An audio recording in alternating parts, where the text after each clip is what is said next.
बिस्मिल्लाहिर्रहमानिर्रहीम। मैंने अपनी पिछली वीडियो में बात की थी कि हमारी जिस्म में जो इन्फ्लेमेशन है या जो सोज़श है या वरम है उसका ताल्लुक़ क्या ताल्लुक़ है मॉडर्न डिजीज़ के साथ, जिसमें कैंसर, डायबिटीज़ और ब्लड प्रेशर वग़ैरह जो हैं उनके साथ। आज मैं इसमें बात ये करूँगी कि कौन कौन से ऐसे फूड हैं जो कि इन्फ्लेमेशन को ट्रिगर करते हैं या जिस्म में सोज़श या वरम का बाइस बनते हैं, जिसमें रिफ़ाइन कार्बोहाइड्रेट्स हैं, जिसमें ये सीरियल्स हैं, ये जो मॉर्निंग सीरियल्स हम खाते हैं नाश्ते में वो हैं, ब्रेड्स हैं, पास्तास हैं, बिस्किट्स हैं, क्रैकर्स हैं। ये सारी की सारी चीज़ें जो हैं इनसे जिस्म में सोज़श होती है। और ग्रेन्स हैं, ग्रेन्स के अंदर जैसे नॉर्मली हमारे इंडो पाक में हम चूँकि रोटी वीट की खाते हैं तो बहुत सारे लोगों को जो है वो ग्लूटेन इंटॉलरेंस है या जो वीट है उससे एलर्जी होती है और उससे जिस्म में इन्फ्लेमेशन होती है। इसके साथ चावल हैं, चावल जो कि वैसे तो ग्लूटेन फ्री हैं लेकिन उसमें चूँकि कार्बोहाइड्रेट्स का जो कंटेंट है वो बहुत ज़्यादा हाई है, जिसकी वजह से भी कुछ लोगों को वो सूट नहीं करता और जिस्म में वो वरम का बाइस बनता है। उसके साथ रिफ़ाइंड शुगर्स हैं, जिसमें स्वीट्स हैं यानी कि चॉकलेट्स, कैंडीज़, ये सारी चीज़ें। प्लस ये है कि जो जूसेस जिनको हम सो कॉल्ड हेल्थी जूसेस कहते हैं, जो डब्बों के अंदर हैं कि जी फ्रूट जूसेस हम पी रहे हैं, जो इवन इफ़ उनके ऊपर लिखा हुआ कि 100% प्योर जूस है या जो 100% जो है, अगर उनके जाके लेबल पढ़ें तो आप उसमें कंटेंट पढ़ें तो आपको अंदाज़ा हो जाएगा कि उसमें एज सच एक्चुअल जूस होता ही नहीं है, इट्स ऑल चीनी और शुगर जो है। इवन इफ़ हम अपने बच्चों को भी वो देते हैं कि जी ये हेल्थी हैं, चलें जी बच्चे जूसेस पी लें, तो ये भी जो है जिस्म में इन्फ्लेमेशन का बाइस बनते हैं। इसके साथ साथ जो और चीज़ें हैं जो कि जिस्म में इन्फ्लेमेशन का बाइस हैं उसमें हैं वेजिटेबल ऑयल्स, कुकिंग ऑयल्स, ये जो हम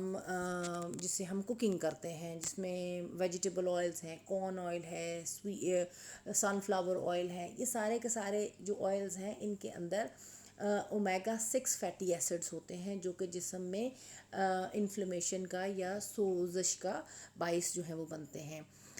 ट्रांस फैट है या हाइड्रोजनेटेड ऑयल्स हैं, जिसमें फॉर एग्जांपल इवन इफ़ हम ये जो मार्जरीन्स हैं जो हमें कहा गया कि जी ये हेल्थी फ़ैट है ये आप खाएं, उसके साथ बनास्पति घी जो हैं ये सारे के सारे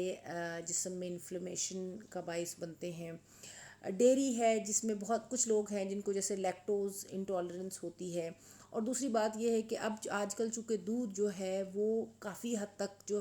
नेचुरल नहीं है, अगर तो ग्रास फेड सही कहीं से आपको प्योर दूध मिलता है that is something else, but still you have to check कि जी आपको कोई लैक्टोज़ इंटॉलरेंस तो नहीं है। लेकिन अगर ग्रास फेड अच्छा दूध आपको मिलता है तो आप उसको देख सकते हैं कि हमें सूट करता है या नहीं करता। लेकिन बहुत सारे लोगों को दूध है या योगर्ट है या दूध से बनी हुई जितनी भी चीज़ें होती हैं उनसे भी जिस्म में सोज़श जो है वो होती है। और इसके साथ जो आगे अब और चीज़ें हैं वो हैं हम अब उसमें है जी फ़ास्ट फूड, जो कि आजकल बहुत कन्वीनियंस हो गई लोगों के लिए कि भाई आप बाहर से चीज़ें मंगवा लें, बर्गर ले लें, बर्गर पैटीज़ ले लें, बन्स ले लें और आप उनको घर में बना के कि जी टेक अवे से या बाहर से होटलिंग करने के बजाय इवन इफ़ आप घर में ले लें, पैटीज़ ले लें, तो उसके साथ भी जो है बहुत ज़्यादा इन्फ्लेमेशन, पिज़्ज़ाज़ हैं और बाकी फ़ास्ट फूड जितनी चीज़ें हैं ये सारी भी इन्फ्लेमेशन का जो है वो बाइस बनती हैं।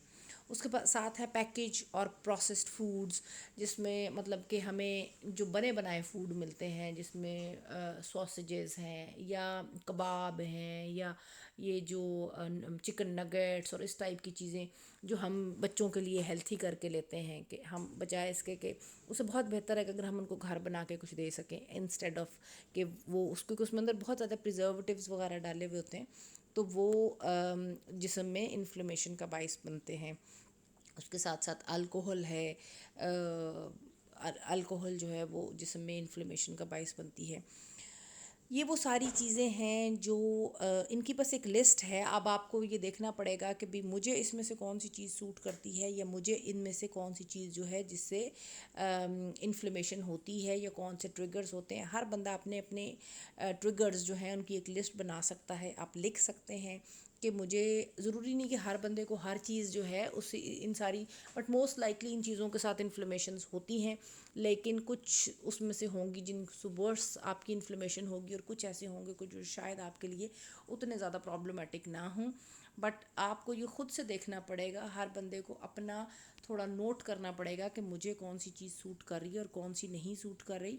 और कौन सी चीज़ है जो मुझे अवॉइड करनी है जो मेरे लिए ज़्यादा प्रॉब्लमेटिक है। तो आप इन जिस्म में आप इन्फ्लेमेशन को मैनेज करके आप बीमारी से बच सकते हैं। आप बीमारी से बच सकते हैं और आपकी सेहत जो है वो बेहतर हो सकती है। Thank you very much for watching. Hope to see you again इंशाल्लाह। अल्लाह हाफिज़।